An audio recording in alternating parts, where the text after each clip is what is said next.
Uyakhumbula ukuthi ngonyaka odlule sasizame ukuqoqa ama donation ukuthi sithenge ama uniform awu100 for abafundi ngoJanuary.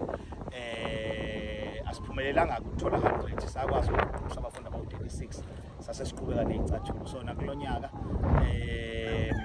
ngisazocela ukuthi siphinde futhi sizame ukuthi ngoJanuary kube nabafundi sibagqosa, ngoba kuyayenza isense ukuthi unyaka wonke abafundi sibagqokisa izicathulo, sibathengele izicathulo, sibasize fine, siyabasiza ngama uniform lapho nalapho, kodwa isifiso ukuthi owethu back to school ngoJanuary siwenza ngama full uniform, la umfundi simqala phansi simkhipha phezulu. Fine, izicathulo ikhona, ngeke ngakusho futhi ukuthi sikhona ezinye ezu100 esithenjiswe usomabhizinisi thizeni, kodwa angithanda ukukhuluma kakhulu ngazo zingakafiki.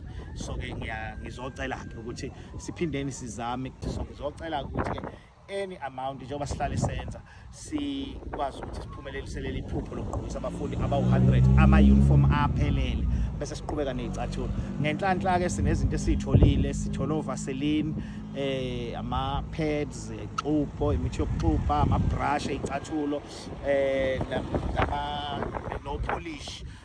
Esishoda ngakho nje ukuthi sihlanganise ama uniform aphelele. So mawubona le video ngiyacela ukuthi usixhase, ulisilekelele njengoba sihlale senza kwi-account esijwayele ukuyisebenzisa 17699124118, inamba 0839562089, ukuthi sikwazi ukuthi senze lo msebenzi ukuthi ngoJanuary sithi 100 uniforms, 100 learners, bese siphinde siqhubeka kunyaka wonke nezicathulo.